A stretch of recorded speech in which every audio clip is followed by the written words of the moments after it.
నమస్తే, welcome to super prime time. Telangana రాష్ట్రంలో జరిగిన 2 పట్టభద్రుల స్థానాల కౌంటింగ్ తర్వాత ఒక స్థానం ఫలితం వచ్చింది. టీఆర్ఎస్ గెలిచింది. రెండో స్థానంలో కూడా టీఆర్ఎస్ గెలిచే అవకాశాలు స్పష్టంగా కనిపిస్తున్నాయి. ఈ పరిస్థితుల్లో తెలంగాణ రాష్ట్రంలో ఉన్న పట్టభద్రులు ఎటువైపు ఉన్నారు అన్న ఒక చర్చ ఇవాళ మనం చేయబోతున్నాం. దాదాపు 70% పట్టభద్రులు తెలంగాణ రాష్ట్ర ప్రభుత్వానికి వ్యతిరేకంగా, టీఆర్ఎస్కు వ్యతిరేకంగా ఓటు వేశారని చాలా స్పష్టంగా అర్థమవుతోంది. మనం ఒక్కసారి లెక్కలు గమనిస్తే హైదరాబాద్, రంగారెడ్డి, మహబూబ్ నగర్కు సంబంధించిన స్థానం విషయంలో టెక్నికల్గా టీఆర్ఎస్ పార్టీ గెలిచినా టీఆర్ఎస్ బీజేపీ మధ్య హోరాహోరీ ఫైట్ కనిపించింది, నెక్ టు నెక్ ఫైట్ కనిపించింది. ఈ పరిస్థితుల్లో ప్రతిపక్ష పార్టీలకి దాదాపు 70% ఓట్లు వచ్చాయి. 1,49,269 ఓట్లు వాణీదేవికి వస్తే రామచంద్రరావుకి 1,37,566 ఓట్లు వచ్చాయి. ఫస్ట్ ప్రియారిటీలో 1,12,689 ఓట్లు వాణీదేవికి వస్తే రామచంద్రరావుకి 1,04,668 ఓట్లు వచ్చాయి. ఫైట్ నెక్ టు నెక్ అనిపించింది. ఈ సరళిని మనం ఒక్కసారి గమనిస్తే చాలా క్లియర్గా ప్రభుత్వ వ్యతిరేక ఓటు ఎక్కువ స్థాయిలో పడిందన్నది అర్థమవుతోంది. రామచంద్రరావు బీజేపీ నుంచి పోటీ చేశారు. వారితో పాటుగా నాగేశ్వర్కి దాదాపు ప్రొఫెసర్ నాగేశ్వర్కి 50,000కు పైగా ఓట్లు పడ్డాయి. చిన్నారెడ్డికి ఒక 30,000 ఓట్లు పడ్డాయి. హర్షవర్ధన్కి కాంగ్రెస్ పార్టీ డబల్ దాదాపు ఒక 10,000కు పైగా ఓట్లు పడ్డాయి. ఈ రకంగా మనం ప్రతిపక్ష పార్టీల వైపు నుంచి పోటీ చేసిన వాళ్ళకి 70% ఓట్లు పడితే టీఆర్ఎస్ పార్టీ నుంచి పోటీ చేసిన అభ్యర్థికి 30% ఓట్లు పడ్డాయి. ఇది హైదరాబాద్, రంగారెడ్డి, మహబూబ్ నగర్కి సంబంధించి. సాంకేతికంగా టెక్నికల్గా గెలిచినప్పటికీ రకరకాల ఈక్వేషన్స్ నేపథ్యంలో టీఆర్ఎస్ పార్టీ నైతికంగా ఓటమి చెందింది అన్నది చాలా స్పష్టంగా కనిపిస్తోంది. ఇక రెండోది నల్గొండ, ఖమ్మం, వరంగల్ విషయానికి వస్తే హోరాహోరీ ఫైట్ కనిపించింది. అక్కడ ట్రయాంగిల్ ఫైట్ని మనం చూసాం. పల్లా రాజేశ్వర్ రెడ్డి, తీన్మార్ మల్లన్న, కోదండరాం మధ్య హోరాహోరీ ఫైట్ నడిచింది. ఇక ఇప్పుడు ఇంకా కౌంటింగ్ కంటిన్యూ అవుతుంది. అక్కడ ఎవరు గెలుస్తారన్న ఒక ఉత్కంఠ కనబడుతోంది. కొంత టీఆర్ఎస్ పార్టీకి ఎడ్జ్ ఉన్నప్పటికీ ఒక సామాన్యుడిగా తీన్మార్ మల్లన్న అధికార పార్టీని 100 కోట్లు ఖర్చు పెట్టిన అధికార పార్టీని ఢీకొనే విషయంలో సక్సెస్ అయ్యాడన్నది చాలా స్పష్టంగా ఉంది. ఇక తెలంగాణ ఉద్యమంలో కీలక పాత్ర పోషించిన ప్రొఫెసర్ కోదండరాం గారు 1,00,000కు పైగా ఓట్లు సాధించారు. పల్లా రాజేశ్వర్ రెడ్డికి వచ్చింది 1,32,900 ఓట్లు అయితే మల్లన్నకి 1,08,000, కోదండరాంకి 1,03,000. ఇంకా మిగతా పార్టీలకు సంబంధించి ప్రేమేందర్ రెడ్డి 40,000, రాములు నాయక్ 30,000, చెరకు సుధాకర్, రాణి రుద్రమ వాళ్ళు కొంత ఓట్ షేర్ సాధించిన పరిస్థితి. ఈ రకంగా చూస్తే దాదాపు 30%కు కూడా చేరుకోలేని పరిస్థితి టీఆర్ఎస్ పార్టీది ఈ స్థానానికి సంబంధించి. 70కి పైగా శాతం మొత్తం ప్రతిపక్ష పార్టీలకి ప్రజల కోసం ప్రశ్నించిన నాయకుల వైపు, సామాన్యుల వైపు జనం నిలబడ్డ పరిస్థితి చాలా క్లియర్గా కనిపిస్తోంది. అంటే ఒకవైపున అధికారం ఉంది, ఇప్పటికిప్పుడు ప్రభుత్వం పడిపోయే అవకాశం లేదు, ఎలక్షన్లు వచ్చే అవకాశం లేదు, ఇంకొక 2-3 సంవత్సరాల టైం ఉంది. ఈ టైంలో జరిగిన ఎన్నికలో కూడా ఒక 2 స్థానాల్ని గెలవడానికి టీఆర్ఎస్ చేసిన ప్రయత్నం ఎంత పోల్ మేనేజ్మెంట్ చేసిందంటే మనందరికీ తెలుసు. విచ్చలవిడిగా డబ్బును ఖర్చు పెట్టారన్నది చాలా స్పష్టంగా కళ్ళ ముందే మనకు కనబడింది. ఓటుకి 2,000 నుంచి 10,000 వరకు ఇచ్చారు. రకరకాల ప్రలోభాలకి గురి చేసిన సందర్భం ఉంది. అంతేకాదు ఉద్యోగ సంఘాల నాయకుల చేత ముఖ్యమంత్రిని కలిశామని చెప్పించి త్వరలోనే పీఆర్సీ ఎలక్షన్స్ అయిపోగానే అని కొన్ని లీకు వార్తలు ఇచ్చి ఉద్యోగ సంఘాల నాయకులు కూడా తప్పుడు ప్రకటనలు చేసి టీఆర్ఎస్ పార్టీ వైపు ఉద్యోగస్తులని తీసుకోవడానికి కారణమైంది. అసలు వెనక్కే తగ్గని కేసీఆర్ ఎలక్షన్లకి ముందు ఓడిపోయే అవకాశం ఉందని 50,000 ఉద్యోగాలు అన్నారు. నిరుద్యోగ భృతికి కూడా పరిశీలిస్తామని చెప్పి ఎలక్షన్లు అయిపోయి ఓటింగ్ అయిపోగానే మొన్నటి బడ్జెట్లో రూపాయి కూడా కేటాయించకుండా నిరుద్యోగుల్ని మోసం చేశారు. పట్టభద్రులు ఇవాళ తలలు పట్టుకుంటున్న పరిస్థితి. సో ఈ రకంగా రకరకాల పోల్ మేనేజ్మెంట్లు చేసి ఎంత చేసినా మళ్ళీ అక్కడ 30%కే పరిమితమైన పరిస్థితి. దుబ్బాక విషయం తీసుకున్నా, జిహెచ్ఎంసీ విషయం తీసుకున్నా, సో కొంత నెక్ టు నెక్ ఫైట్ ఇచ్చినప్పటికీ సో ఈ ఎన్నిక విషయంలో టీఆర్ఎస్ పార్టీ గెలిచిన పూర్తి స్థాయి విజయంగా అయితే మనం ఖచ్చితంగా చెప్పలేం. నైతికంగా ప్రతిపక్ష పార్టీలు ప్రజల వాయిస్ గెలిచిందని మనకు చాలా స్పష్టంగా కనిపిస్తోంది. సో ఈ అంశంపై మనం డిస్కస్ చేయబోతున్నాం ఇవాల్టి సూపర్ ప్రైమ్ టైంలో. నాతో పాటు చర్చలో పాల్గొంటున్నారు రాకేష్ రెడ్డి గారు, బీజేపీ సీనియర్ నాయకులు. రాకేష్ రెడ్డి గారు నమస్తే. హలో రాకేష్ రెడ్డి గారు. ఎస్ రాకేష్ రెడ్డి గారు, ఎట్లా చూస్తున్నారు ఈ ఎన్నికని? మీరు దుబ్బాకలో గెలిచారు, ఆ తర్వాత జిహెచ్ఎంసీలో మెజారిటీ సీట్లు సాధించారు. మెజారిటీ అంటే గతంలో కంటే మంచి విక్టరీ కొట్టారు. ఆ తర్వాత జరిగిన ఈ 2 ఎమ్మెల్సీల్లో ఒక స్థానంలో అయితే మీరు 4th ప్లేస్కి వెళ్ళిపోయారు. ఇంకొక స్థానంలో నెక్ టు నెక్ ఫైటు, గెలుపు మీదే అనుకున్నారు. బట్ సెకండ్ ప్రియారిటీ ఓట్లలో సో టీఆర్ఎస్ వైపు గెలుపు వెళ్ళిన పరిస్థితి కనబడుతోంది. ఓవరాల్గా ఈ ఎన్నిక అన్నది మనకి చాలా స్పష్టంగా ప్రభుత్వ వ్యతిరేక ఓటు చీలడం వల్లే అన్నది విశ్లేషకుల మాట కనబడుతోంది కూడా. మీ అంచనా ఏంటి?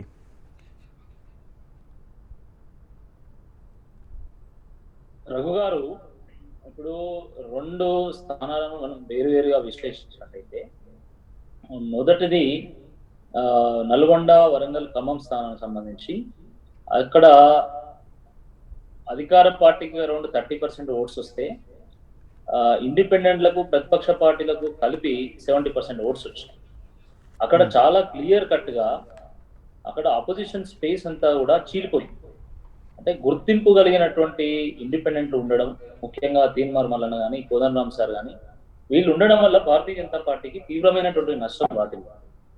అంటే వాళ్ళు సమాజంలో తెలంగాణ సమాజంలో ఒక ఉద్యమకారుడిగా, ఉద్యమాన్ని లీడ్ చేసినటువంటి వ్యక్తిగా, ఒక ప్రొఫెసర్గా కోదండరామ్ సార్కి ఉన్న గుర్తింపు కానీ, లేకపోతే తెల్లారులేస్తే కేసీఆర్ ను వ్యతిరేకించేటువంటి అన్ని ఆధారాలతో సహా వ్యతిరేకించేటువంటి మల్లన్న వీరికి ఒక ప్రత్యేకమైనటువంటి గుర్తింపు ఉంది. అది కాదనలేనటువంటి అంశం. కాబట్టి ఆ ఇద్దరు అభ్యర్థులతో పోల్చినప్పుడు అంటే ఆ ఇద్దరు అభ్యర్థులు కూడా మిగతా ప్రతిపక్షాలకు సంబంధించినటువంటి అభ్యర్థులతో పోల్చినప్పుడు వాళ్ళు అవుట్ షైన్ అయిపోయారు.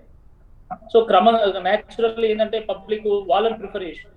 కాబట్టి ఇప్పుడు మీరు తీన్మార్ మల్లన్న చూసినా, లేకపోతే కోదండరామ్ సార్ చూసినా కూడా వాళ్ళకు మామూలు ఏం రాలేదు. ఒకరికి 1,08,000 వస్తే ఇంకొకరికి 1,03,000 వచ్చింది. కానీ అధికార పార్టీ అంటుంది గెలిపే కదా, అల్టిమేట్గా ఎవరు ఎన్ని ఓట్లు చీల్చినా ఏం చేసినా ఎలక్షన్ అన్న తర్వాత అందరూ పోటీ చేస్తారు, ఓట్లు చీలితే అది కామన్గా జరిగేదే, అల్టిమేట్గా గెలిపే కావాలి. సో అది మేము గెలిచాం, విజయం సాధించామన్నది అధికార పార్టీ మాట. టెక్నికల్గా వాళ్ళకి ఎక్కువ ఓట్లు వచ్చుండొచ్చు, టెక్నికల్గా వాళ్ళు గెలుస్తుండొచ్చు. ఇంకా దీని పూర్తి కౌంటింగ్ కూడా మనకు పూర్తి కాలేదు, ఇంకా కౌంటింగ్ కొనసాగుతుంది. ఆ మ్యాజిక్ కూడా జరిగేటువంటి అవకాశాలు కూడా ఉన్నాయి. కాబట్టి ఇప్పుడే మనం చెప్పలేము టీఆర్ఎస్ పార్టీ గెలిచింది నల్గొండ స్థానం అని చెప్పేసి మనం చెప్పలేము. బట్ ఏదేమైనప్పుడు కూడా సరే, వాళ్ళు న్యూమర్ ఉన్న పొజిషన్లో ప్రస్తుతం ఉన్నారు. అది కాదనలేనటువంటి సత్యం అది. అయితే దీనికి అనేక కారణాలు. ఒకటి, వాళ్ళు పోల్ మేనేజ్మెంట్ లో సక్సెస్ అయింది. పోల్ మేనేజ్మెంట్ అంటే ఏంటి? పోల్ మేనేజ్మెంట్ అంటే గతంలో పోలింగ్ బూత్ల నుండి వ్యక్తులను తీసుకొచ్చి పోలింగ్ వేసే విధంగా వాళ్ళని ఆ వ్యవస్థ మొత్తం చూడడం, అంటే ట్రాన్స్పోర్ట్ కానీ, వాళ్ళకి పోల్ షీట్లు ఇవ్వడం కానీ, వాళ్ళ లోపల పంపించడం కానీ ఇది. కానీ ఇప్పుడు పోల్ మేనేజ్మెంట్ అంటే డబ్బులు పంపిణీ చేయడం. మొట్టమొదటిసారి గ్రాడ్యుయేట్స్ కూడా డబ్బులు పంచినటువంటి ఘనత కేసీఆర్ ప్రభుత్వం. మరి ఇది ఎవరికి దక్కరు కూడా, ఎందుకంటే దేశంలో నెంబర్ 1, అన్నింటిలో నెంబర్ 1 అంటారు. దీంట్లో కూడా నెంబర్ 1. గ్రాడ్యుయేట్స్ కూడా ఎన్నికల రోజు ప్రతి పోలింగ్ బూత్ పక్కన ఒక దుకాణం ఓపెన్ చేసి ఫంక్షన్ హాల్లో ఆ దుకాణంలో బిర్యానీ వంచడము, నోట్ల కట్టలు వంచడము, తద్వారా ఓటర్ను ఇన్ఫ్లుయెన్స్ చేసేటువంటి ఒక కార్యక్రమం చేపట్టడం జరిగింది. దాని వల్లనే ఈ మాత్రం ఓట్ కన్సాలిడేషన్ జరిగింది టీఆర్ఎస్ పార్టీ. గుర్తుపెట్టుకోవాలి, ఓట్లను చూసి అంతా బాగుంది, మేము చాలా అద్భుతంగా పర్ఫామ్ చేశామని చెప్పి ఒకవేళ టీఆర్ఎస్ కనుక భావిస్తే అది అమాయకత్వం అవుతుంది. వాళ్ళకు ఉన్నటువంటి వ్యతిరేకత వాళ్ళకి చాలా స్పష్టంగా తెలుసు. కాకపోతే ఉన్నటువంటి చాలా మంది ఇండిపెండెంట్స్ కారణంగా, ఈ డబ్బుల కారణంగా దాన్ని కవరప్ చేసుకోగలిగింది. But that doesn't mean that everything is well.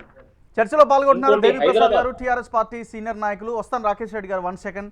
Ramachandra Reddy గారు, కాంగ్రెస్ పార్టీ సీనియర్ నాయకులు చర్చలో ఉన్నారు. దేవిప్రసాద్ గారు, మీరు ఎట్లా భావిస్తున్నారు? పట్టభద్రులు టీఆర్ఎస్ పార్టీకి, అధికార పార్టీకి ఈ ఎన్నిక ద్వారా పూర్తి అనుకూలంగా ఉన్నారు, మేమే గెలిచాం కాబట్టి అనుకుంటున్నారా? లేదు ఎస్ వ్యతిరేకత ఉంది, ఇంకా ఆ వ్యతిరేకతని పోగొట్టుకోవాల్సిన అవసరం ఉంది, మా మీద ఇంకా బాధ్యత ఉంది అని భావిస్తున్నారు? రగ్గారు, గుడ్ ఈవినింగ్. అక్కడ ఉన్నటువంటి మిత్రులకు అందరికీ నమస్కారం. అంటే ప్రధానంగా అంటే జనరల్గా ఎమ్మెల్సీ ఎన్నికలు అనేటువంటివి పట్టభద్రులు, ఆలోచించేటువంటి విజ్ఞులు, మేధావులు, అంటే ప్రభుత్వాలకు సంబంధించినటువంటి విధానాల మీద, ప్రభుత్వం అనుసరిస్తున్న తీరు మీద క్షుణ్ణంగా ఆలోచించేటువంటి గ్రాడ్యుయేట్.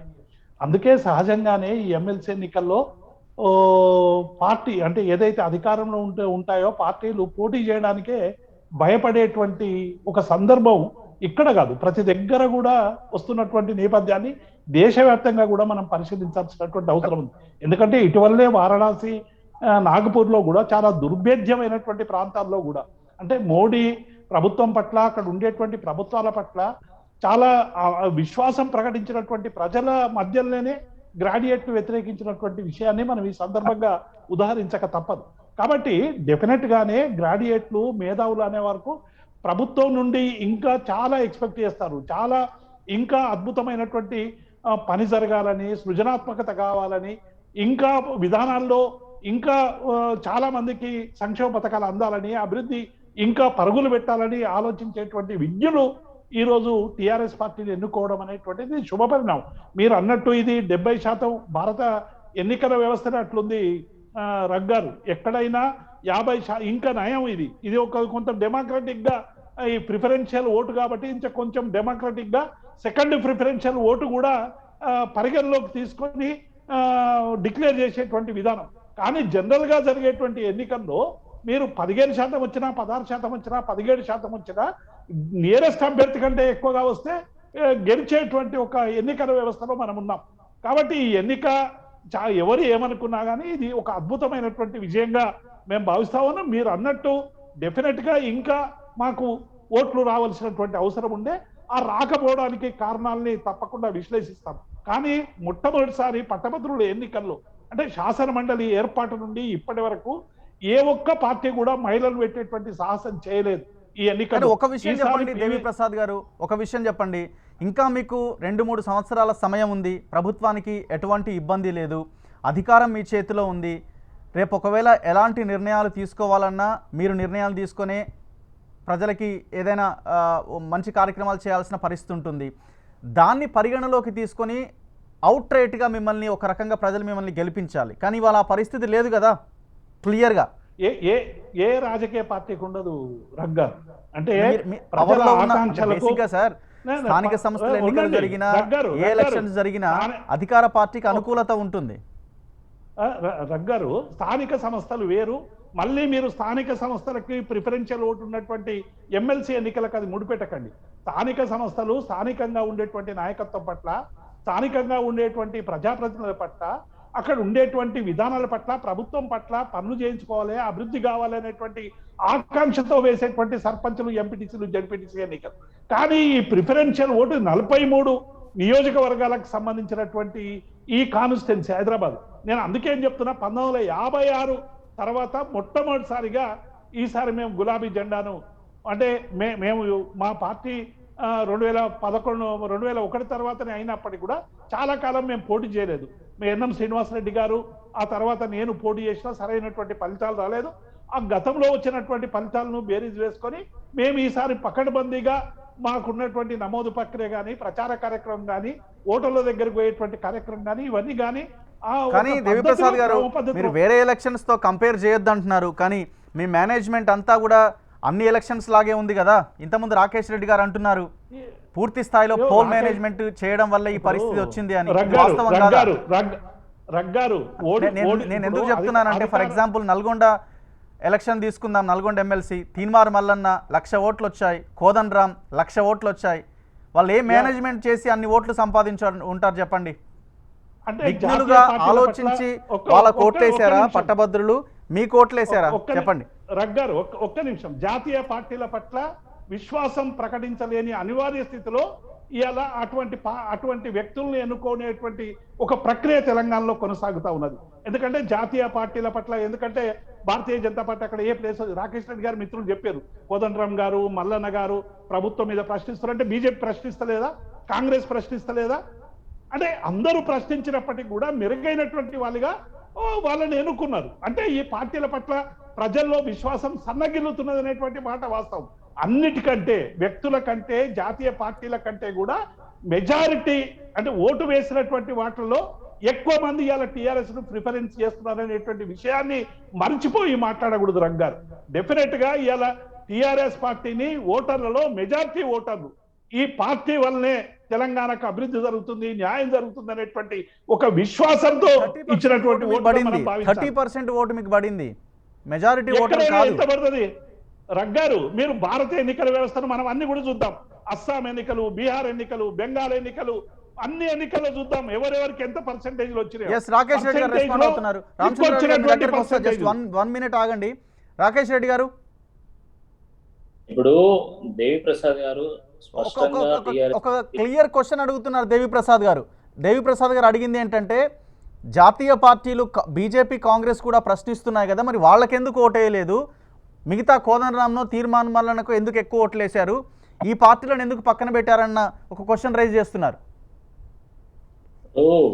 జాతీయ పార్టీలను హక్కున చేర్చుకుంటున్నారా ప్రజలు లేదా అనేది మనం గత అనేక ఎన్నికల్లో చూసినాం, ఇప్పుడు కూడా చూసినాం.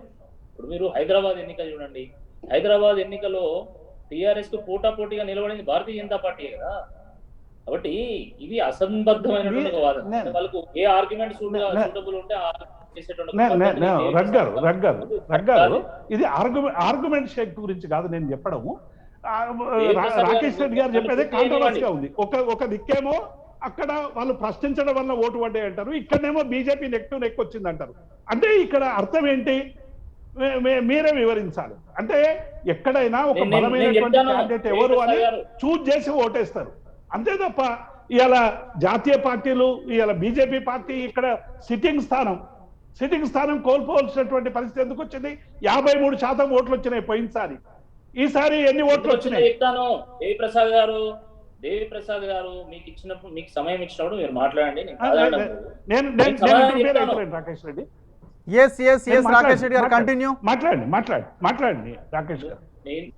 నేను చెప్పేది ఏంటంటే, హైదరాబాద్ మా సిట్టింగ్ స్థానమే, వాస్తవమే, దాన్ని మేము కోల్పోవడం జరిగింది. కానీ గట్టి పోటీ ఇచ్చాం.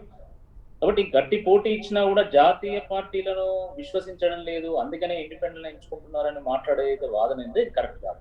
నల్గొండ, ఖమ్మం, వరంగల్ కి సంబంధించినటువంటి స్థానంలో డెఫినెట్ గా మా క్యాండిడేట్ కంటే మిగతా ఇద్దరు క్యాండిడేట్స్ వాళ్ళు అవుట్ షైన్ కాగలరు. ఒకరు Kodandaram sir is a political personality in Telangana politics. వారు ఉద్యమాన్ని లీడ్ చేసిన అన్ని పొలిటికల్ పార్టీస్ తోని, జేఏసీతోని, ఉద్యోగ ఉపాధ్యాయ వర్గాలతో కలిసి పనిచేశారు. కాబట్టి ఆ మేరకు ప్రజలు కూడా వారిని గౌరవించి ఓట్లేసిండు.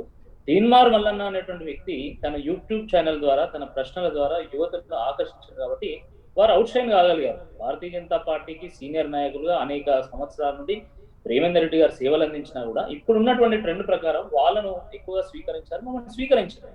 దట్ డజంట్ మీన్ దట్ బీజేపీని స్వీకరించలేదని చెప్పడానికి వీలు లేదంటున్నాను. ఎందుకంటే జిహెచ్ఎంసీలో మాకు మంచి ఫలితాలు వచ్చినాయి, దుబ్బాకలో మంచి ఫలితాలు వచ్చినాయి. ఈ రోజు జరిగినటువంటి హైదరాబాద్ ఎమ్మెల్సీ ఎన్నికల్లో కూడా మేము గట్టి పోటీ ఇచ్చాము.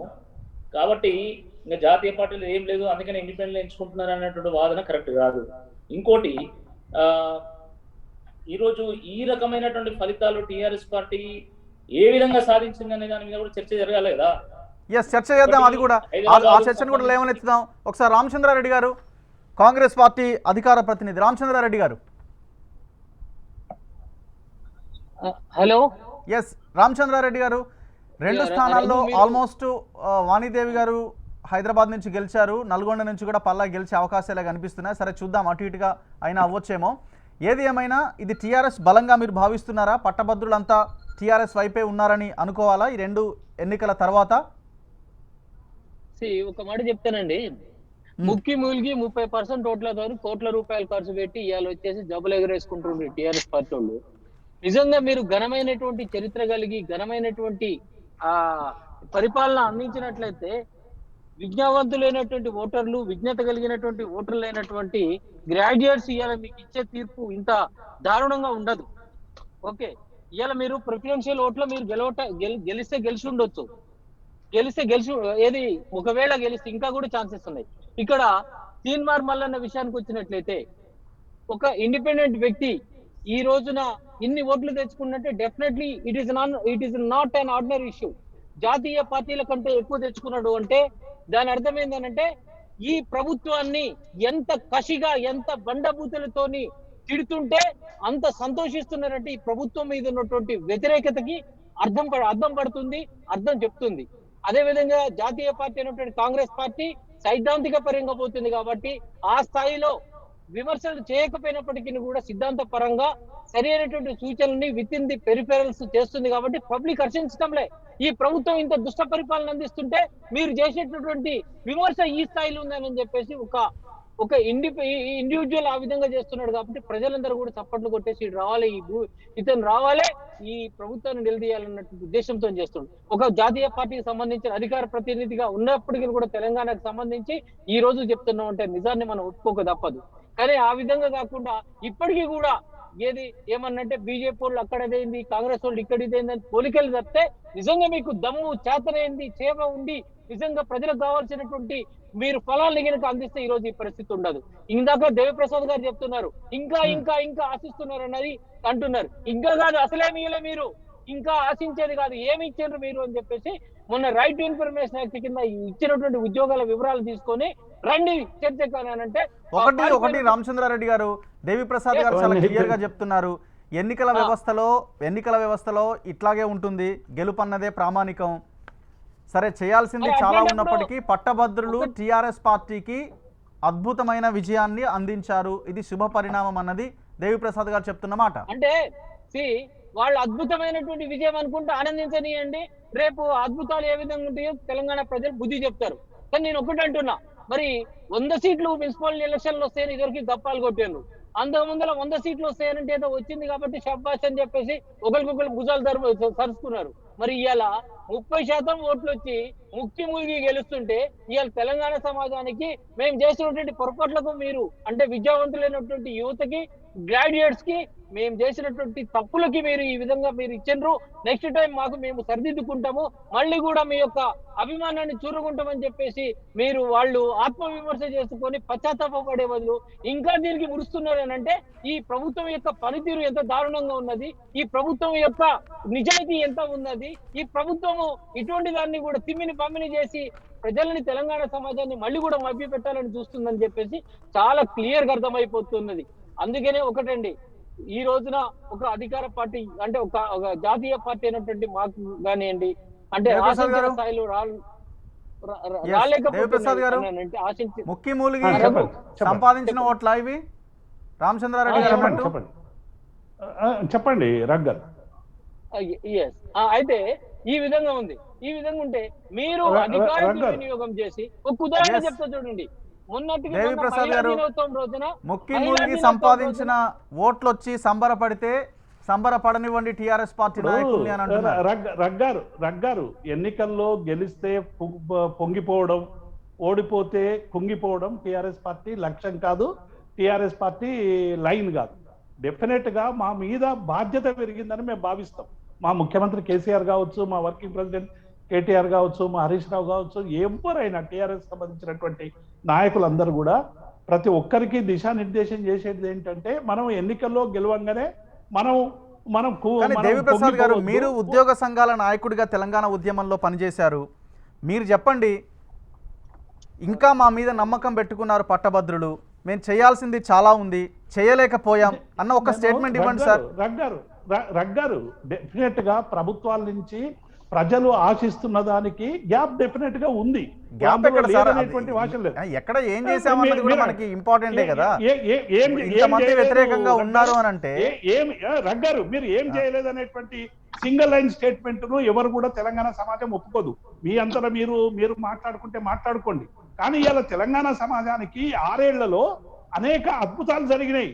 వేరే పార్టీ ఉన్నా, వేరే పరిపాలన ఉన్నా జరిగేటువంటి అంశాలు లేవు. మీరు చాలా అద్భుతాలు జరిగితే విషయంలో కావచ్చు, రైతుల విషయంలో కావచ్చు, చాలా విషయాల్లో చాలా ముందుకు పోతున్నటువంటి రాష్ట్రం ఇది. నిన్న పార్లమెంట్ లో కూడా కేంద్ర మంత్రి చెప్పినటువంటి ప్రకటన కూడా మీరు చూసే ఉంటారు. ఒక విషయం దేవిప్రసాద్ గారు, ఇన్ని అద్భుతాలు చేస్తే ఇంత ఖర్చు పెట్టి గెలవాల్సిన అవసరం ఏముంది, ఇంత పోల్ మేనేజ్మెంట్ చేయాల్సిన అవసరం ఏముంది? ఒక విషయం చెప్పండి. ఎవరు ఖర్చు పెట్టి చెప్పండి, ఖర్చు పెడితే ఎన్నికల కమిషన్ ఎన్నికల్లో డిస్క్వాలిఫై చేపియండి, ఆధారాలు ఉంటే. ఆ ఎన్నికల కమిషన్ కేంద్ర ఎన్నికల సంఘం భారతీయ జనతా పార్టీ చేతుల్లోనే ఉంది కదా. రాకేష్ రెడ్డి గారు ఎలాంటి పోల్ మేనేజ్మెంట్ లేకుండా ఏమీ ఖర్చు పెట్టకుండానే మేము గెలిచాము, మాకు ప్రజలు ఓట్లేశారని అంటున్నారు. మీరు మళ్ళీ కాంట్రవర్సీ చేయొద్దు. నేనేం కాంట్రవర్సీ చేయట్లే, మీరు అన్న విషయాన్ని ఆయన ముందు పెడుతున్నా. మీరు అన్న విషయాన్ని ఆయన ముందు పెడుతున్నా. రగ్గారు ఇప్పుడు దీనికి ఎన్నికల సంబంధించినటువంటి ఖర్చుకు నిబంధన లేదు. ఏది ఎమ్మెల్సీ ఎన్నికలకు సంబంధించి డెఫినెట్ గా మా పార్టీకి సంబంధించినటువంటి మా కార్యకర్తలు కావచ్చు, మా మంత్రులు కావచ్చు, మా నాయకులు కావచ్చు, అవసరమైన దగ్గర అనేక సమావేశాలు పెట్టాం. ఆ సమావేశాల్లో అవసరమైనటువంటి ఖర్చు చేసినాం. చేయలేదని మేము పూర్తిగా ఒక్క రూపాయి కూడా ఖర్చు చేయలేదనేటువంటి చెప్పడానికి నేను సాహసించను. కానీ ఓటర్లను ప్రలోభపెట్టి ఓటర్లకు డబ్బులు ఇచ్చి కొన్నారు అనేటువంటిది ఏ మాట అయితే మాట్లాడుతూ ఉన్నారో దాన్ని డెఫినెట్ గా ఆక్షేపిస్తాం. రాకేష్ రెడ్డి గారు ఎందుకు చెప్తున్నారు మీరు డబ్బులు ఇచ్చి గెలిచారని, ఓట్లకు డబ్బులు పంచారని? రఘు గారు, ఎస్, భారతదేశ చరిత్రలో ఎన్నడూ లేని విధంగా గ్రాడ్యుయేట్స్ ఎన్నికల్లో ప్రతి నియోజకవర్గంలో 100 కోట్లు ఖర్చు పెట్టినటువంటి పార్టీ టిఆర్ఎస్ పార్టీ. ఇది 100% వాస్తవం. అనేక వీడియోస్ ఉన్నాయి నా దగ్గర, మీరు ప్లే చేస్తారా? రెండుటి కలిపి 100 కోట్ల. ఒక్కొక్క నియోజకవర్గానికి 100 కోట్లు ఖర్చు పెట్టింది. ప్రతి ఓటరుకు లిస్టు పెట్టి ఫంక్షన్ హాల్లో కూర్చోబెట్టి 1000 రూపాయల నుంచి 5000 రూపాయల వరకు పంచారు. నియోజకవర్గానికి ఒక్కొక్క లాగా. మా దగ్గర వరంగల్లో అనేక చోట్ల 1000 రూపాయలు పంచారు, కొన్ని చోట్ల 2000 పంచారు. హైదరాబాద్ సంబంధించినటువంటి నియోజకవర్గంలో అనేక చోట్ల 5000 రూపాయలు పంచినటువంటి ఘటనలు కూడా ఉన్నాయి. కాబట్టి మేము డబ్బులు పంపిణీ చేయలేదు అని దేవి ప్రసాద్ గారు మాట్లాడితే వారిని మోసం చేసుకుంటూ వారు కేసీఆర్ గారికి భయపడి, వాళ్ళ టిఆర్ఎస్ పార్టీకి భయపడి వారు మాట్లాడుతున్నట్టే, ఇంకా వేరే ఏం లేదు. వాస్తవం మీరు రాజ్ న్యూస్ ఛానల్ కి వచ్చి మీరు అబద్ధాలు మాట్లాడుతుంటే ప్రజలు మిమ్మల్ని రిసీవ్ చేసుకుంటారు. ఇప్పుడు మీరు అబద్ధాలు మాట్లాడి మిగతా వాళ్ళని బీజేపీకి అనుభవం వాస్తవం చెప్తున్నాం. 5,000 రూపాయలు ఏ ఓటర్కి ఇవ్వలేదు.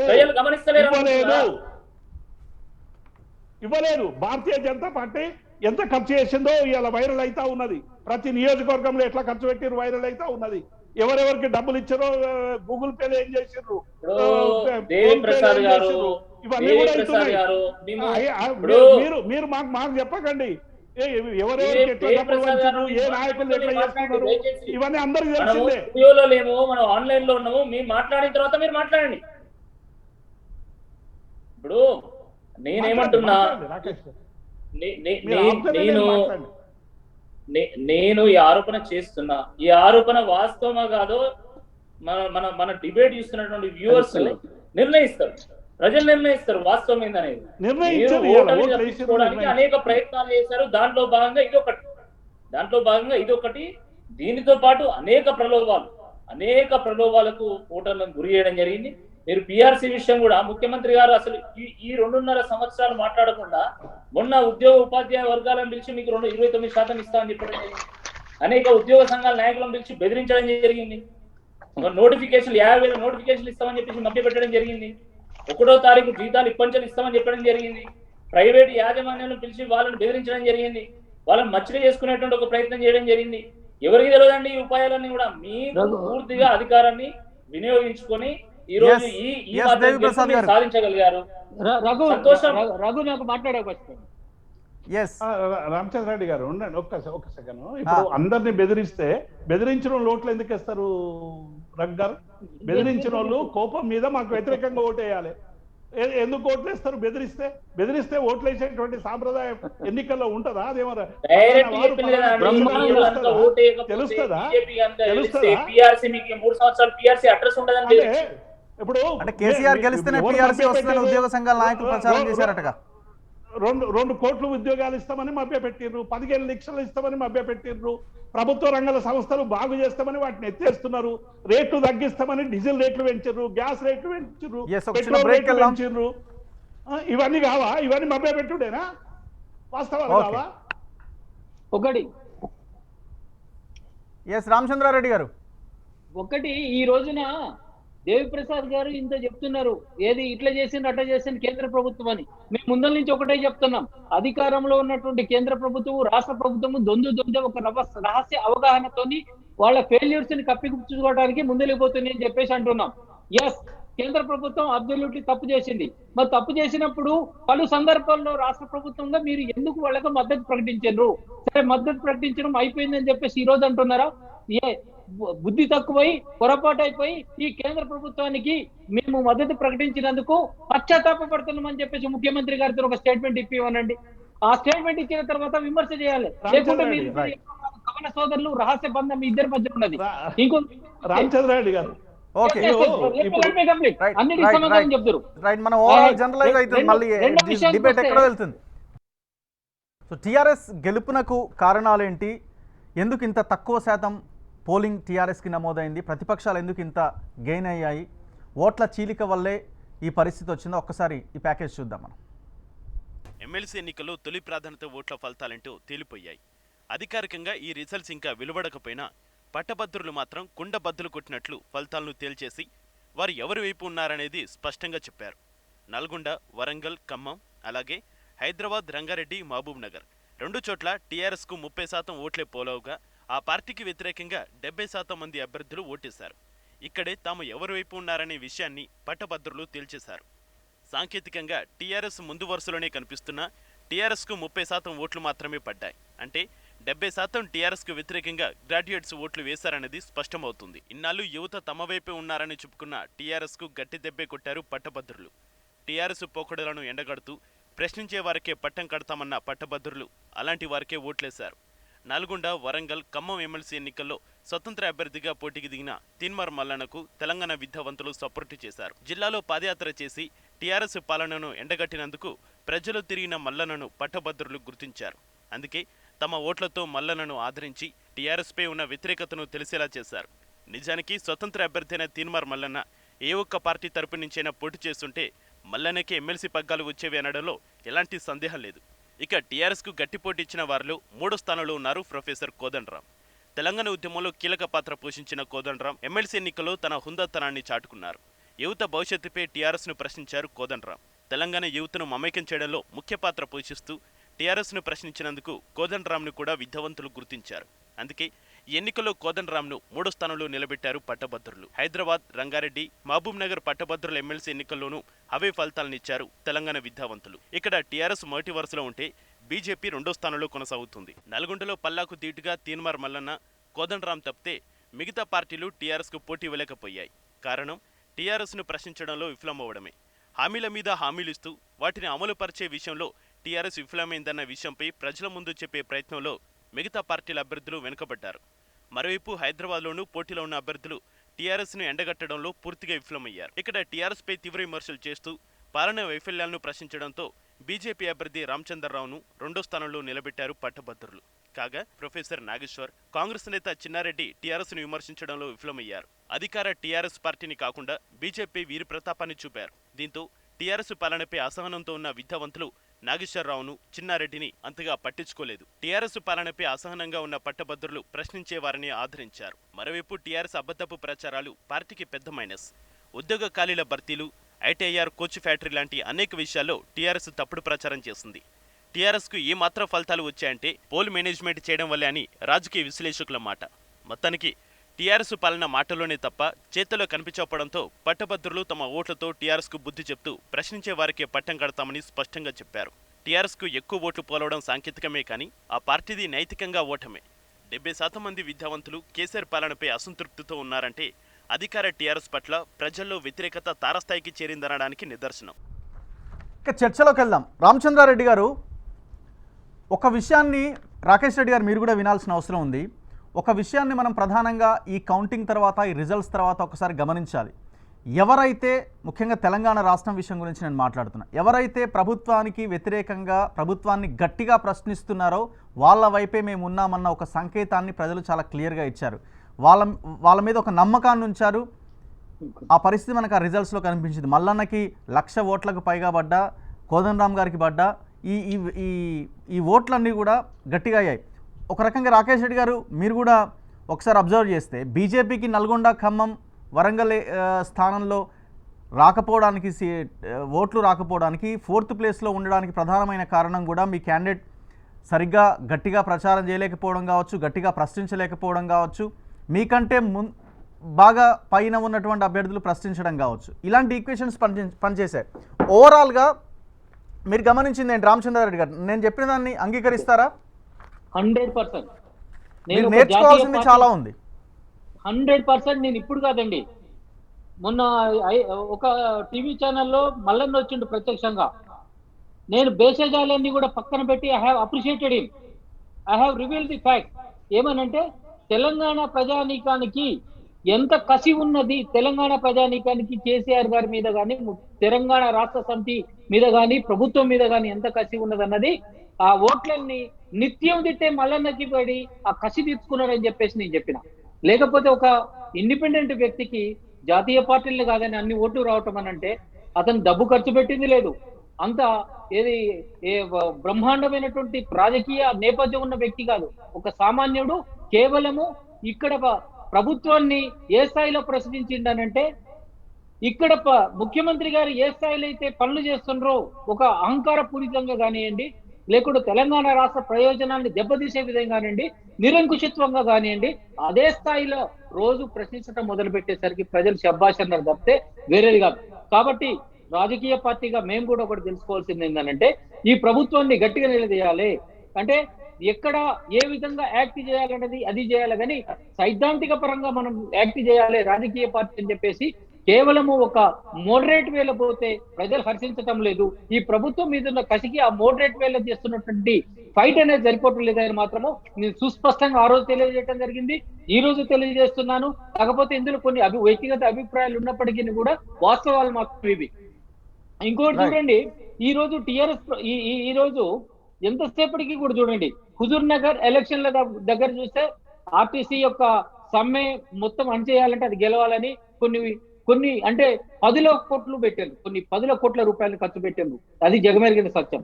అదే విధంగా ఈ రోజు ఉన్నటువంటి నిన్న దుబ్బాక ఎలక్షన్లలో ఎంత దుర్నీతికి వీళ్ళు పాల్పడరంటే కాంగ్రెస్ పార్టీ అభ్యర్థి టిఆర్ఎస్ యొక్క అంటే మళ్ళీ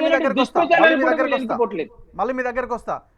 దేవి ప్రసాద్ గారు మల్లన్నకి కోదండరాంకి ఎవరైతే ఎక్కడైతే తెలంగాణ రాష్ట్ర ప్రభుత్వాన్ని గట్టిగా ప్రశ్నించారో వాళ్ళకి బాగా ఓట్లు పడ్డాయన్నది అర్థమవుతుంది. ఇది మీ ఫెయిల్యూర్ కాదా? ఇప్పుడు ఎగ్జాంపుల్ మల్లన్న తీసుకుందాం. ఇప్పుడు ఫెయిల్యూర్ ఎవరి ఫెయిల్యూరు? ప్రభుత్వం ఫెయిల్యూరా? ప్రతిపక్షాల ఫెయిల్యూరా? మీ జర్నలిస్టుల ఫెయిల్యూరా? ఎవరి ఫెయిల్యూరు? ప్రతిపక్షాల ఫెయిల్యూర్ కావచ్చు, దాని ఉంది. నేను అదే అడుగుతున్నాను కదా, కాంగ్రెస్ పార్టీని బీజేపీని అదే అడుగుతున్నాను కదా. వాళ్ళ ఫెయిల్యూర్ కూడా కావచ్చు, వాళ్ళు గట్టిగా ప్రశ్నించలేకపోవడం కావచ్చు. రగ్గారు నేనేమంటున్నానంటే డెఫినెట్ గా మిగతా వాళ్ళకంటే మెరుగైనటువంటి ఫలితాలు సాధించినటువంటి అంశం మనకు చాలా స్పష్టంగా కనబడతా ఉన్నది. మల్లన్న కానీ కోదండరాం కానీ ఇక్కడ నాగేశ్వర్కు సరే కొంత తక్కువ వచ్చినప్పటికీ కూడా కోదండరాం గారికి ఒక తనకున్నటువంటి ఒక లాంగ్ బ్యాక్ ప్రజా సంఘాలతో ఉండేటువంటి సంబంధాలు కావచ్చు, తెలంగాణ ఉద్యమంలో పాల్గొన్నటువంటి ఒక టవర్ పర్సనాలిటీ కాబట్టి డెఫినెట్ గా ప్రజలు ఆదరిస్తారు, ఆదరించకుండా ఉండరు కదా, పూర్తిగా తృణీకరిస్తారు. ఎందుకు? ప్రజా జీవితంలో ఉన్నటువంటి వాళ్ళు, రాజకీయాలకి సంబంధం లేనటువంటి వాళ్ళు అనేక మందిని అనేక రకాలుగా ఇలా సమాజం ఆస్వాదిస్తున్నది అనేటువంటి విషయం మనకు తెలుసు. కానీ కోదండరాం గారు తెలంగాణ జనసమితి పార్టీ పెట్టినాక మొన్న ఎన్నికల్లో ఇప్పుడేమో ప్రతిపక్షాలు వీడిపోయి మేము ఇట్లా అయినా ఉన్నాం. మొన్న కలిసారు కదా అసెంబ్లీ ఎన్నికల సందర్భంగా అన్ని పార్టీలు కలిసి పోటీ చేసినాయి, అయినా కూడా సరైనటువంటి ఫలితాలు రాలేదు, విడిపోయిన ఫలితాలు రాలేదు. అంటే దీన్ని డెఫినెట్ గా ఎక్కడ లోపం ఉందనేటువంటి విషయాల మీద ఇలా పార్టీలే ఆలోచించుకోవాలి. ఎందుకంటే ఆ పార్టీకి సంబంధించినటువంటి వ్యవహారం వాళ్ళ బలహీనత మీకు బలమైంది అంతేనా? ఎప్పుడైనా ఏ రాజకీయ పార్టీలకైనా ఎదుటి రాజకీయ పార్టీల బలహీనతలే రాజకీయ పార్టీలకు ప్లస్ ఉంటాయి. పైగా చెప్పుకోవడానికి ఒక బలం ఉండాలి కదా మనకి. డెఫినెట్ గా మా బలం సంక్షేమ పథకాలు ఉన్నాయి, అభివృద్ధి పథకాలు ఉన్నాయి. ఈ 6 ఏళ్లుగా గత పరిపాలకుల కంటే మెరుగ్గా పరిపాలన చేసినటువంటి అనుభవాలు ఉన్నాయి. ఇక్కడ గతంలో దేనికోసం అయితే తెలంగాణ తనలాడిందో వాటి విషయంలో చాలా స్పష్టంగా పరిష్కరించినటువంటి దాఖలాలు ఉన్నాయి కదా రగ్గారు. అదొక్కటే కాదు కదా. అట్లాగే ఇవాళ కేంద్ర ప్రభుత్వం అనుసరిస్తున్నటువంటి తీరు కావచ్చు, గతంలో కాంగ్రెస్ పార్టీ చాలా కాలంగా పరిపాలన చేసిన ఇవాళ ప్రజల ఆకాంక్షల్ని నెరవేర్చడంలో ఫెయిల్యూర్ అయినటువంటి విధానం కావచ్చు, ఇవన్నీ కూడా డెఫినెట్ గా ఎదుటి రాజకీయ పార్టీల్లో ఉన్నటువంటి బలహీనతలు, విధానాల లోపాలే మాకు బలంగా మారుతాయి. మారకుండా ఎట్లుంటాయి? దాన్ని డెఫినెట్ గా ఉపయోగించుకునేటువంటి పార్టీ. తెలంగాణ బిడ్డ పరిపాలిస్తున్నాడు, కొత్తగా ఉరిగించింది ఏంది? అందుకే చెప్తున్నా, ఏం చేసిండు చెప్పండి. ఒక్కొక్కటి పేరు పేరు రామచంద్ర రెడ్డి సమాధానం గారు చెప్పండి. ఈనండి Yes. తెలంగాణ ఆ. బిడ్డ పరిపాలించేపటికే ఇవాళ కాళేశ్వరం ప్రాజెక్ట్ నిర్మాణమైంది, 24 ఎన్ని గంటలు అప్పులేని? విద్యుత్ సాధ్యమైంది, సంక్షేమ అప్పులేని? పథకాలు సాధ్యమైనాయి. ఇవాళ 1 కోటికి పైగా ఎకరాలు ఇవాళ మాగాని పండుతున్నదంటే తెలంగాణ బిడ్డ సాధించినటువంటి మీరేం చేశారు? ఎండబెట్టిర్రు, కాంగ్రెస్ ఆత్మహత్యలు పార్టీ జరిగినాయి, హయాంలో కాలిపోయే 80% ట్రాన్స్ఫార్మర్లు, పేలిపోయే పూర్తయిన కరెంటు ప్రాజెక్టు. మోటార్లు. 80% ఏం చేశారు ప్రాజెక్టు రామచంద్ర పూర్తయిన రెడ్డి గారు? మర్చిపోతుంది. కాంగ్రెస్ పార్టీ చేసింది ఏంది? వస్తా రాకేష్ రెడ్డి గారు 1 సెకండ్. కాలిపోయే మోటార్లు, పేలిపోయే ట్రాన్స్ఫార్మర్లు. రిడైనింగ్ ఏం చేశారు? రిడైనింగ్ పేరుతోని అందుకే తెలంగాణ కదా ఆర్థిక ఎన్నో వ్యవస్థ పెడుతున్నారు కుట్టి ముంచిండ్రు మీరు. తెలంగాణ ఇప్పుడు ఆర్థిక ఇవన్నీ- వ్యవస్థ కుట్టి ముంచిండ్రు మీరు. ఎక్కడ పోయినాయి దళితులకు 3 ఎకరాలు డబుల్ బెడ్రూమ్ ఇవాళ చిన్నారెడ్డికి రాముల్ నాయక్ వచ్చినటువంటి ఓట్లు. అమరవీరులకు ఏమైనాయి? ఎక్కడ మీరు ఇవన్నీ చేసింది? మీరు మాట్లాడుతున్న తీరుకు నిరసనగానే వచ్చిన ఓట్లు, అటు రాముల్ నాయక్ గానీ ఇటు చిన్నారెడ్డికి గానీ. అది గుర్తించండి మొదలు. ఒకటి మేము ముందరనే చెప్పినాము, భేషజాలకు కూడా చెప్పినాము. ఒక సైద్ధాంతిక పరమైనటువంటి రాజకీయ పార్టీగా మేము ప్రశ్నించే తీరు అనేది తెలంగాణ ప్రజల యొక్క కసి తీరటంలే, విద్యావంతుల యొక్క కసి తీరటంలే. ఎవడైతే ఈ ప్రభుత్వాన్ని గట్టిగా ఇప్పుడు సైద్ధాంతిక పరంగా కాకుండా సైద్ధాంతిక చెప్పు దెబ్బ మాట్లాడుతుండో అతన్ని అప్రిషియేట్ చేసింది తెలంగాణ సమాజం. సైద్ధాంతిక లేదు. సెకండ్ ఓటింగ్ లో మనకు సైద్ధాంతికం కనబడ్డది. అరగ్ గారు సెకండ్ ఓటు ప్రిఫరెన్షియల్ లో ఏ పార్టీలు ఎటు వేసినాయి ఓట్లు అంటే వ్యక్తిగతంగా ఇవాళ పార్టీలను పక్కకు పెట్టి కూడా క్యాండిడేట్లను చూజ్ చేసుకునేటువంటి పరిస్థితి కూడా వచ్చింది ఇవాళ ఎన్నికలలో. మీరు గమనిస్తారు. ఓటింగ్ లో మీకు తక్కువనే పడ్డాయి కదా. ఇది ప్రధానమంత్రి ఎన్నికను లేకుంటే ముఖ్యమంత్రిని మార్చే ఎన్నిక కాదు ఇది. Right, okay. రాకేష్ రెడ్డి గారు ఇంతకుముందు అడిగిన క్వశ్చన్ ఒకసారి వస్తాను, మళ్ళీ మీ దగ్గరకు వస్తా. రాకేష్ రెడ్డి గారు ప్రశ్నించే వాళ్ళ వైపున ఓటరు చాలా గట్టిగా నిలబడుతున్నాడు అన్నది ఈ ఎన్నిక ద్వారా మనకు అర్థమవుతోంది.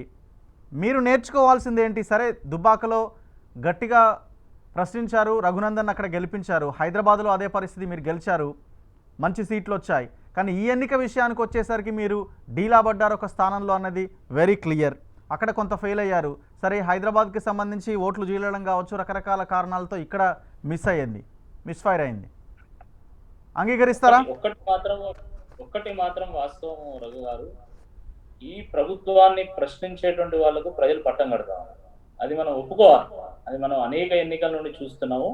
అంటే ఈ ప్రభుత్వం పట్ల ప్రజలు తీవ్రమైనటువంటి ఒక వ్యతిరేకతతో ఉన్నారు. ఆ వ్యతిరేకతను ఎప్పటికప్పుడు ఏదో రకంగా కవరప్ చేసేటువంటి ఒక ప్రయత్నంలో టీఆర్ఎస్ పార్టీ ముందుకెళ్తున్నది. కొన్నిసార్లు ఫెయిల్ అవుతున్నది, కొన్నిసార్లు సక్సెస్ అయింది. ఈసారి సక్సెస్ అయిన వాళ్ళు, ఈసారి 100% సక్సెస్ అయిన వాళ్ళు, దాంట్లో అనుమానం లేదు. కానీ మీరు ఒక్కటి ఈ రాష్ట్ర ప్రభుత్వము రాష్ట్ర ప్రజలకు చెప్పాల్సినటువంటిది అవసరం ఏముంది అంటే, అసలు ఇన్ని డబ్బులు మీకు ఎక్కడి నుంచి వస్తున్నాయి? ఈ 100 కోట్ల రూపాయలు ఒక నియోజకవర్గంలో, 100 కోట్లు ఇంకో నియోజకవర్గంలో ఎక్కడి నుంచి వచ్చినాయి?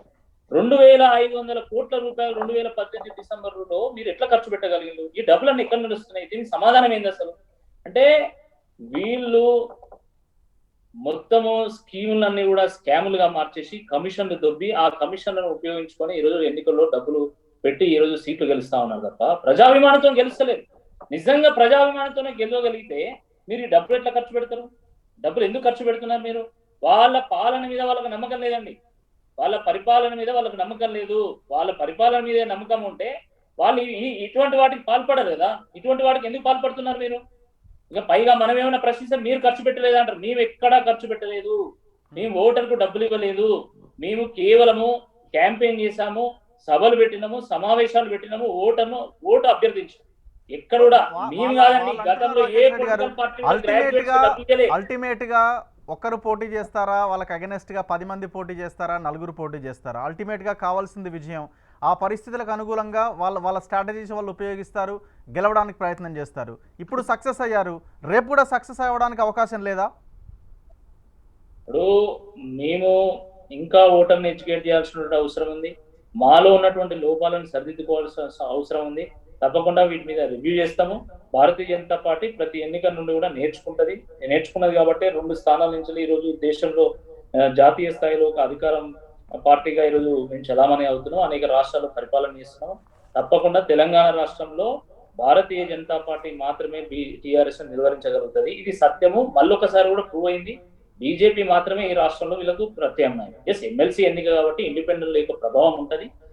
వచ్చినటువంటి ఇండిపెండెంట్ కూడా చాలా ప్రభావవంతమైనటువంటి వాళ్ళు నాయకులుగా గుర్తింపు పొందారు కాబట్టి తప్పకుండా ఆ మేరకు భారతీయ జనతా పార్టీ కొంత వెనక్కి వెళ్ళింది. But that doesn't mean that people are against BJP. People చాలా నమ్మకంతో ఉన్నారు. తప్పకుండా బీజేపీ మాత్రమే నిలువరించగలుగుతాయనే నమ్మకంగా ఉన్నారు. మేము నిలువరించలేకపోయాము ఈ ఎన్నికల్లో. దాన్ని అన్ని కూడా మేము విశ్లేషిస్తాము. తప్పకుండా ప్రజల విశ్వాసాన్ని చూరగొనే విధంగా మేము ఎన్నికల్లో మళ్ళీ ఫైట్ చేస్తాం. గుర్తుపెట్టుకోండి, మేము ప్రజల్ని గెలిపించడానికి ఫైట్ చేస్తాం. మేము టీఆర్సీ గురించి ప్రశ్నించాం, మేము ఉద్యోగాల గురించి ప్రశ్నించాం, మేము ఐఆర్ గురించి ప్రశ్నించాము, బదిలీల గురించి ప్రశ్నించాము, 1వ తారీఖు జీతాలు ఎందుకు ఇవ్వడం లేదని ప్రశ్నించాము, మేము అవినీతి ప్రభుత్వం యొక్క అవినీతి గురించి ప్రశ్నించాము. ఇది ప్రజా సమస్యలు. మేము ప్రజల ముందు ప్రజా సమస్యలు ప్రస్తావించాం. ఆ మేరకు ప్రజలు స్పందించిన కూడా ఎంతైతే స్పందించాలో వాళ్ళు స్పందించలేదు. ఎంతైతే మేము ఇంకా కష్టపడాలో అంత కష్టపడలేదు. ఈ ఫలితాల తర్వాత టిఆర్ఎస్ దుబ్బాక హైదరాబాద్ లో ఓటముల తర్వాత ఊపిరి పీల్చుకుంది అనుకోవచ్చా? ఊపిరి పీల్చుకునే అవకాశం ఉందా? మళ్ళీ ప్రస్తుతానికి ఎలక్షన్ ఇంపాక్ట్ నెక్స్ట్ ఎలక్షన్ల పైన కూడా ఉండే అవకాశం ఉంటది కదా? సరే కాదనుకున్నా ప్రస్తుతం అయితే ఉంటది. ఇప్పుడు వాళ్ళు ప్రస్తుతానికి కొంత ఊపిరి పీల్చుకున్నారనే చెప్పాలి. ఎందుకంటే ఈ ఎన్నికల్లో, ఈ 2 ఎన్నికల్లో కనుక టీఆర్ఎస్ పార్టీ ఓడిపోయి ఉంటే అసలు మొత్తం ఆ పార్టీయే ఖాళీ అయిపోయేది. మా నాయకులు కూడా ఒకరిద్దరు చెప్పడం జరిగింది, ఈ 2 ఎమ్మెల్సీ ఎన్నికలు కనుక బీజేపీ గెలిస్తే అసలు ప్రభుత్వం కూలేటువంటి పరిస్థితి వస్తుందని కూడా వారు చెప్పడం జరిగింది. ఇది వాస్తవం. వాళ్ళు ఒప్పుకోరు కానీ వాళ్ళ ఎమ్మెల్యేలో వాళ్ళ మంత్రుల్లో ఉన్నటువంటి అసంతృప్తి మామూలు కాదు. దేవిప్రసాద్ గారు చెప్పాలా? ఒకటి రగ్గారు ఏ రాజకీయ నాయకులైనా వాళ్ళ ప్లేస్మెంట్లను బట్టి రాజకీయ పార్టీలు మారుస్తారు, సిద్ధాంతాల కోసం మారుస్తారని మనం ఎవరైనా భ్రమపడితే అది మేమైనా నువ్వైనా ఇది ఫాల్స్ స్టేట్మెంట్ అవుతుంది తప్ప కరెక్ట్ కాదు. డెఫినెట్ గా ఏ రాజకీయ పార్టీకి సంబంధించినటువంటి వాళ్ళు ఆ రాజకీయాలకు సంబంధించినటువంటి విశ్వాసాలతో బతుకుతారు. ఒక జీవితకాలం అంతా కూడా ఒకే పార్టీలో ఉన్నటువంటి అనేక మంది భారతీయ జనతా పార్టీలో లేరా రగ్గారు? చాలా కాలంగా ఉన్నటువంటి వాళ్ళు ఉన్నారు. కాబట్టి ఇవాళ మేము చెప్పేది ఒకటే. ఎందుకంటే ఇంతకుముందు రాకేష్ రెడ్డి అన్నారు డబ్బులు బాగా ఖర్చు పెట్టారు, అది చేశారు, ఇది చేశారు అన్నారు. ఇవాళ మొత్తం దేశవ్యాప్తంగా ఎవరు ఇస్తున్నారు డబ్బులు? ఆదాని ఇస్తున్నాడా, అంబానీ ఇస్తున్నాడా? ఎక్కడి నుంచి వస్తున్నాయి? ఇవాళ బీహార్లో పెట్టినటువంటి ఖర్చు ఇవాళ బెంగాల్లో మీ అవసరాల కోసం, మీ సౌలభ్యం కోసం 8 ఫేసులు ఎలక్షన్లు పెట్టి ఇలా తిరుగుతున్నటువంటి తీరుని ఇలా ప్రజలు గమనిస్తలేరు అనుకుంటున్నారా? రాకేష్ గారు, ఇప్పుడు మొత్తం కేంద్ర ప్రభుత్వం మీ చేతిలో ఉంది, కేంద్ర ప్రభుత్వం మీ చేతిలో ఉంది, ఈడీ మీ చేతిలో ఉంది, దర్యాప్తు సంస్థలు మీ చేతిలో ఉన్నాయి. ఎక్కడెక్కడ అవినీతి జరిగిందో దర్యాప్తు చేయండి. వద్దనమా? దర్యాప్తులు చేయండి, వస్తే పట్టండి. ఇంత శక్తమైనటువంటి కేంద్ర ప్రభుత్వమా? మేము డబ్బులు వస్తుంటే చూస్తూ కూర్చున్నారా? పట్టుకోండి. మేము వద్దన్నామా? మీ దగ్గరికి వచ్చామని బతలాడినామా? మేము రాకేష్ గారు పట్టుకోండి మిమ్మల్ని బతలాడినామా? చంపుకొని మాట్లాడుతా ఉన్నారు. చంపుకొని కాదు, మీకు రాకేష్ గారు మీకు చేతులైతే అడ్డగించండి, పట్టుకోండి, ఏమైనా చేయండి. ఎన్నికల కమిషన్ మీ చేతిలో ఉంది, ప్రభుత్వం మీ చేతిలో ఉంది. మేము వద్దంటలేం కదా, thank you very much Rakesh Reddy గారు, దేవి ప్రసాద్ గారు, రామచంద్రారెడ్డి గారు, థ్యాంక్ యూ వెరీ మచ్. చర్చలో పాల్గొన్న ప్రతి ఒక్కరికి ఒక విషయం మాత్రం చాలా స్పష్టంగా కనిపిస్తోంది. ఈ ఫలితాల తర్వాత ఒక 2-3 విషయాలు చాలా క్లియర్గా ప్రజల ముందున్నాయి. ఎవరైతే ప్రభుత్వాన్ని గట్టిగా ప్రశ్నిస్తారో వాళ్ళకి పట్టం గడుతున్నారన్న విషయం చాలా స్పష్టమవుతోంది. ప్రతిపక్ష పార్టీలు కూడా నేర్చుకోవాల్సింది చాలా ఉంది. ఎలక్షన్స్ తర్వాత ఎంత గట్టిగా మనం ప్రభుత్వం పైన ఫైట్ చేస్తున్నాం, ప్రభుత్వ ప్రజా వ్యతిరేక విధానాలపైన ఫైట్ చేస్తున్నాం అన్నది ప్రజలు గమనిస్తున్నారు. అలాంటి వాళ్ళకే పట్టం గడతారు. చాలా క్లియర్గా కనబడుతోంది టీఆర్ఎస్ పార్టీకి మెజారిటీ పట్టభద్రులు వ్యతిరేకంగా ఉన్నారన్నది సుస్పష్టంగా కనబడుతోంది. 30%తో సాంకేతికంగా టెక్నికల్గా గెలిచినప్పటికీ వాళ్ళ స్ట్రాటజీస్తో, పోల్ మేనేజ్మెంట్తో ఓవరాల్గా భవిష్యత్ ఎలక్షన్స్లో మాత్రం ఒక ఇంపాక్ట్ చూపించే అవకాశం కనిపిస్తోంది. సో ఈ పరిస్థితి అంటే ఈ ఎలక్షన్ తర్వాత, ఈ ఎలక్షన్లో వచ్చిన రిజల్ట్ భవిష్యత్తులో జరిగే ఎలక్షన్స్ పైన ఎలాంటి ఎఫెక్ట్ చూపిస్తుంది అన్నది మనం తదుపరి డిబేట్స్లో డిస్కస్ చేద్దాం. ఇది వాటి సూపర్ ప్రైమ్ టైం. చూస్తూనే ఉండండి రాజ్ న్యూస్.